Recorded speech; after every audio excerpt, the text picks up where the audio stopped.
People tend to act first and think about the consequences later while committing a crime. I would like to apologize. A lot of them assume that they'll get away with breaking the law, but no matter how smart and efficient these criminals are, they can't escape justice. To commit murder. Oftentimes, the convicts are expecting a lenient sentence, but when the judge serves them tens of years in prison, well, let's say their reactions are priceless. From crying and fainting to hurling obscenities at the judge, here is how these 15 convicts reacted to their sentence. I didn't do anything wrong, man. Number 15. Shondell Jackson. Shondell was just 19 when he took the life of Nathan Potter during a robbery. Nathan was a film student at the University of Wisconsin-Milwaukee and was only 21 years old at the time of his death. He was walking home to his apartment when Shondell attacked him. Nathan didn't have any money on him. Because of this, Shondell took his life in a fit of rage. Throughout the trial, Shondell didn't show any remorse for his crimes or Potter's death.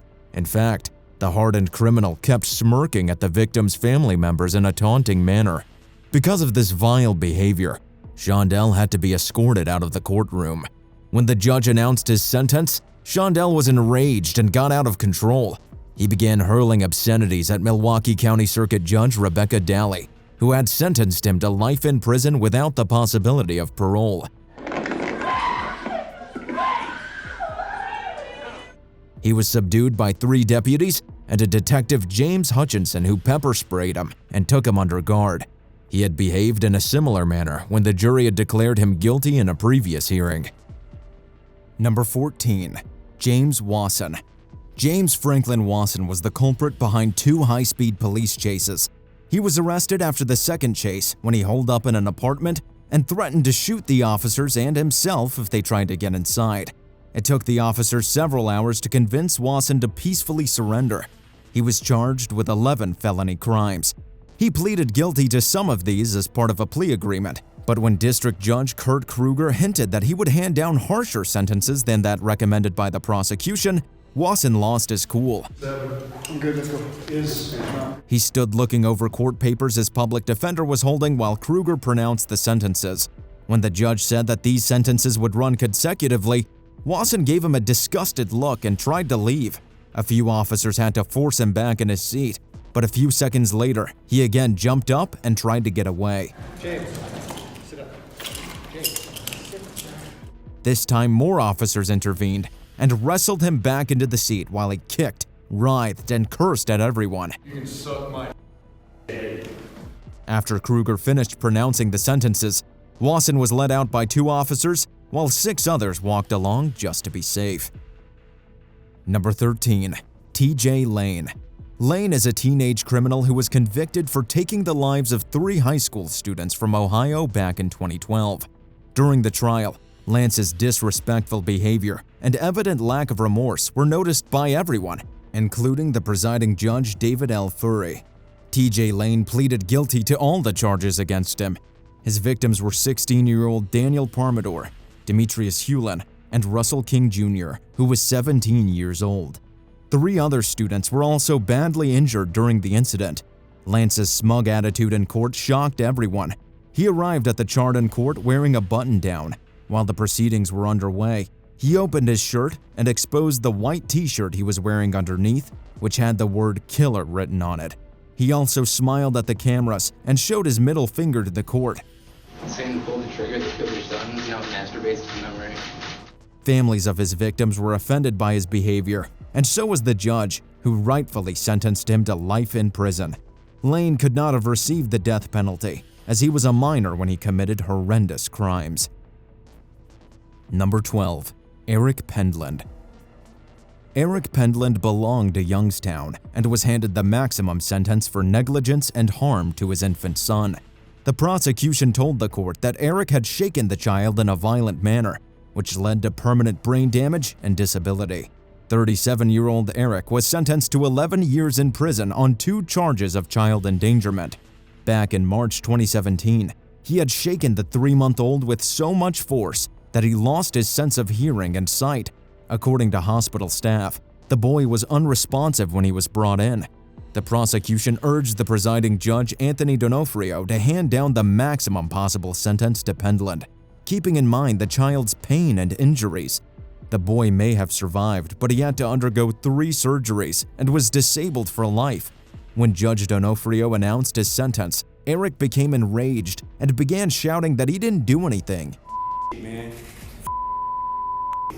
I didn't do anything wrong, man. Throughout the trial, he maintained his innocence and refused to apologize, saying he could not feel remorse for something he didn't do.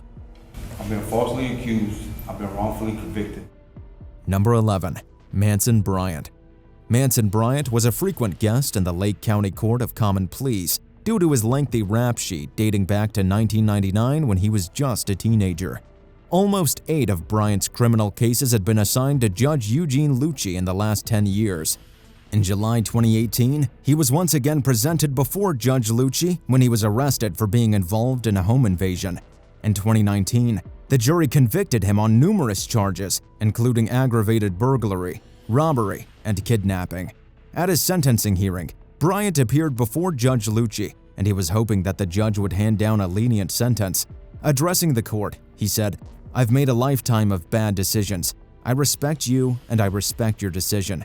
But this friendly behavior was short-lived when the judge sentenced him to 22 years in prison. Bryant lost his cool. He launched into a tirade and began verbally abusing Lucci. He felt that the sentence was unfair and called the judge a racist. Bryant only made things worse for himself by doing this, as Judge Lucci added 6 more years to his sentence because of his outburst. The court determined maximum imprisonment needed, so it's 11 years on count 1, years on count 3. He will now have to serve 28 years in prison. Number 10. Michael Marin. Michael James Marin was facing trial for arson and insurance fraud back in 2012. He was an American lawyer, financier, and Wall Street trader. Michael had set his mansion on fire in hopes of getting the insurance money. The Yale graduate and millionaire claimed that he barely escaped the fire that had engulfed his property during early morning hours. He had put on a scuba diving mask and climbed out of his bedroom window. However, the fire department saw right through his lies, and after arson investigators examined the scene, they concluded that someone had deliberately set the mansion on fire. Later on, investigators discovered that Marin was knee-deep in debt after buying the property for $2 million. When Marin was being read his guilty verdict in court, he raised his hands to his face and slipped a homemade poison capsule in his mouth and swallowed it. Within minutes, he collapsed. Your Honor, Your Honor, Your Honor. And despite trying their best, the EMTs could not revive him. After his death, the prosecution found out that he had sent a delayed action email to his son, in which he instructed him about the will and where to find his car. Number 9. Adrian Dunn, who is an ex-con, was convicted by a jury in July 2012 for taking the life of Rakeem Tariq Charles. Adrian had assaulted Rakeem in the parking lot of his apartment complex. According to the prosecution, both men were involved in a drug transaction. Because of Adrian Dunn's long and elaborate criminal record, the prosecution requested the jury to recommend a life sentence for him. One of the prosecutors, Jason Gross, held the hand of Rakeem's mother and said that they're asking for a life sentence so that no one has to suffer like Rakeem and his family in the future. That's why we're asking you for a life sentence. On the other hand, Adrian's attorney proposed a shorter sentence, ranging between 35 to 40 years, so that he gets a chance to work on himself and return to society when he's a better person. The jury recommended a life sentence for Adrian, who was outraged and began cursing everyone in the court. He also fought with several Bexar County Sheriff's deputies while they tried to take him out of the courtroom. Number 8. Dante Wright. 17-year-old Dante Wright was a high school student when he was convicted for taking the life of 18-year-old Jordan Klee in Ann Arbor, Michigan. Back in December 2016, Wright and his 2 associates tried to rob Klee at gunpoint and then assaulted him. Dante pleaded guilty to second degree and carrying a concealed weapon in connection with Klee's death. During his trial proceedings, Dante didn't show any signs of remorse or guilt over his criminal actions. He even kept smiling like he didn't care what happened, and almost laughed several times. David Swartz, the presiding judge, admonished him for disrespecting the court and the family members of the victim. Swartz commented that he had never seen a defendant behave so poorly in his courtroom. Smile, laugh, and shake your head like this was no big deal. He sentenced Wright to a minimum of 25 to 52 years in prison for his heinous and inexcusable actions. Wright refrained from expressing any kind of emotion or regret when he heard the sentence. I'll be home soon. R.I.P. Keon. I love my family. But Clee's family was relieved to know that he would spend the rest of his life in jail.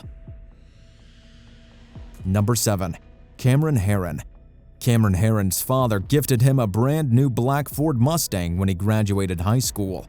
Unfortunately, he had no idea that this gift would become his biggest mistake. Cameron and his friend Barbo were racing each other back in May 2018, and Cameron was driving his new Mustang. A few minutes into the race, he crashed into the unsuspecting mother, Jessica Reisinger-Robinald, and her 20-month-old daughter, Lilia, on Bayshore Boulevard. Jessica, who belonged to Ohio, was visiting relatives in Tampa and had just gone out for a morning walk with her baby. Both mother and daughter lost their lives in the accident. Herron pleaded guilty in court and expressed immense remorse for his mistake. Cameron was expecting a slightly lenient sentence, but to his surprise, the judge sentenced him to 24 years in prison, 9 for the mother and 14 for Lilia. Cameron was not expecting this, and his eyes widened in surprise. The look of horror on his face was discernible, even though he was wearing a mask. His mother was crying, and his father just sat there with his head down, looking defeated. Herron's horrified expression also caused quite a stir on social media. Number 6. Diana Lovejoy. Diana Lovejoy was the jilted wife who was unable to handle her divorce from her husband, Greg Mulvihill. She was charged for trying to take Greg's life during their messy divorce. Diana was an American fitness instructor and coach. She wanted her husband dead, even if it meant that her son had to grow up without a father. Fortunately, Greg survived the attack, and Diana was sentenced to 23 years to life in prison. When she was declared guilty by the jury, Diana lowered her head to the table before her, and moments later, she passed out. Her bizarre reaction created panic in the courtroom. The courtroom was cleared so that she could receive medical attention. Judge Sim von Kalinowski had her taken from the courtroom on a gurney. According to one of the paramedics, Diana had fainted from shock on hearing her lengthy sentence. Later on, a jury member revealed that she attacked her husband because she didn't want to share custody of her son or pay Greg the $120,000 as part of their divorce agreement. And now, it's time for today's subscriber pick. This picture of a child convict in court recently made rounds on the internet. From his expression, it seems like the boy can't believe what just happened. Was he really sentenced to 140 years in prison? Tell us what you find out in the comments below with the hashtag #subscriberpick. Now, let's get on to the next topic. Number 5. Jordan Fuss. 22-year-old Jordan Fuss was responsible for a horrifying and fatal accident that took the life of a little boy. He was driving under the influence of alcohol and crashed into another car that was being driven by Nancy Saavedra at the intersection of Davie and Sterling Roads. Jordan had been drinking rum all night long and still decided to drive his 2004 Infiniti G35. Later, reports revealed that marijuana was also found in his system besides alcohol. Witnesses reported seeing Jordan's car swerve between the lanes and speeding as he approached the intersection. Nancy Saavedra's 14-year-old daughter and 6-year-old son were in the car with her. She and her daughter sustained several injuries, but little Santiago Mondragon didn't survive the crash. Fuss vehemently expressed his remorse during court proceedings and kept apologizing to the victim's family. I love you guys so much. I love you. He was shaking uncontrollably as he tried to keep himself from bursting into tears during the sentencing hearing.